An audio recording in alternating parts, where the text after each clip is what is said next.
कर्म ही सच्ची पूजा। सीख देती छोटी सी कहानी। कार्य उद्यम से ही सिद्ध होते हैं, मनोरथ मात्र से नहीं। सोए हुए शेर के मुख में मृग प्रवेश नहीं करते। बहुत समय पहले की बात है। एक गांव में दो घनिष्ठ मित्र रहते थे। दोनों के बीच गहरी मित्रता थी, किंतु दृष्टि और विचार दोनों के भिन्न भिन्न थे। एक आलसी था और सदैव भाग्य के भरोसे रहता। वह ईश्वर से मांगता रहता कि बिना मेहनत किए उसे सब कुछ मिल जाए। ईश्वर उस पर ऐसी कृपा करे कि उसका भाग्य बदल जाए। वहीं दूसरा मेहनती था। वह मूर्तियां बनाता और उससे मिलती आय से सुखपूर्वक जीवन यापन करता। जहां पहला मित्र दुनिया के प्रत्येक आयाम को नकारात्मक दृष्टि से देखता, तो दूसरा सकारात्मकता से भरा था।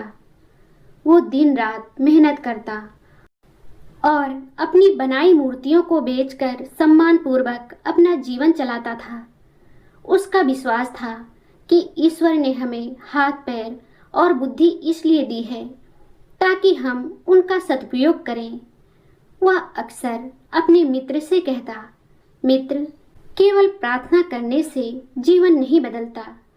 प्रार्थना हमें शक्ति देती है, लेकिन उस शक्ति का उपयोग करके कर्म करना हमारा कर्तव्य है। लेकिन उसका मित्र उसकी बात यह कहकर हंसकर टाल देता कि जब ऊपर वाला चाहेगा और भाग्य में जो लिखा होगा वही होगा। एक दिन दोनों मित्र किसी काम से जंगल के रास्ते से जा रहे थे। चलते चलते उनकी नजर एक बेहद सुंदर गुलाबी रंग के पत्थर पर पड़ी। पत्थर इतना आकर्षक था कि दोनों कुछ देर उसे देखते रहे।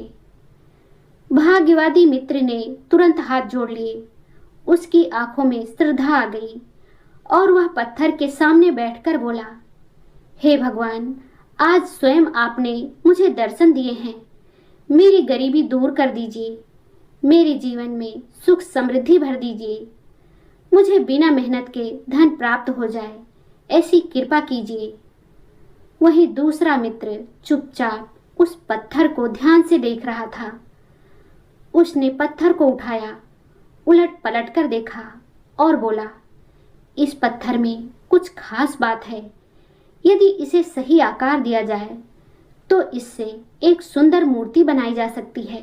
यह कहकर वह पत्थर अपने साथ घर ले आया। अगले कई दिनों तक उसने उस पत्थर पर अथक मेहनत की।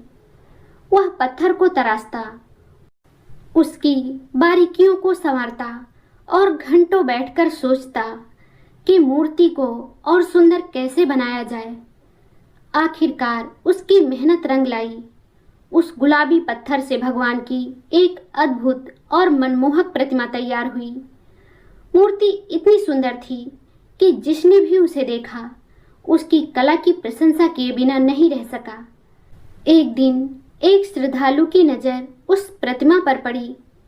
वह मूर्ति की सुंदरता से इतना प्रभावित हुआ कि उसने उसे अच्छे मूल्य पर खरीद लिया। मूर्तिकार को अच्छी आमदनी हुई, लेकिन उससे भी अधिक खुशी उसे इस बात की थी कि उसकी मेहनत सफल हुई थी।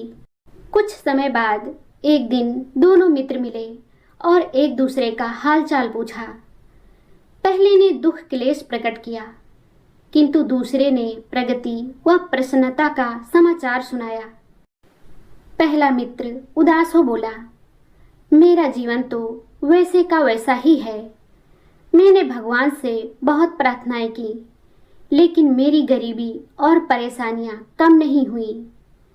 दूसरा मित्र मुस्कुराया और बोला, मित्र, मैंने भी भगवान से प्रार्थना की थी, लेकिन उसके बाद मैंने अपने हाथों को काम में लगा दिया। भगवान ने मुझे बुद्धि, हुनर और मेहनत करने की शक्ति दी थी। मैंने उसी का उपयोग किया और रास्ता अपने आप बनता चला गया।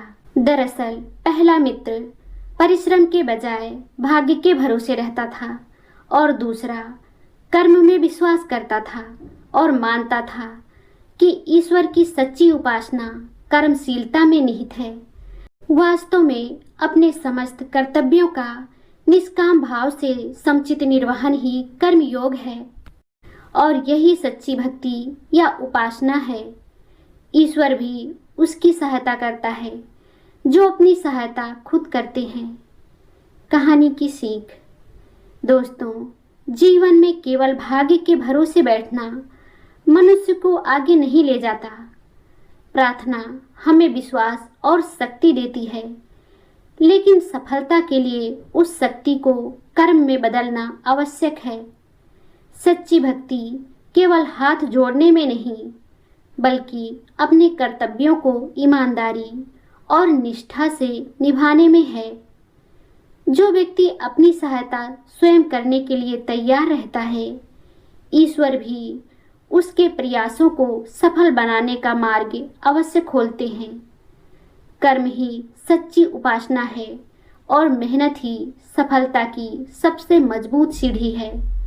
दोस्तों, यह कहानी आपको कैसी लगी हमें कमेंट करके ज़रूर बताएं।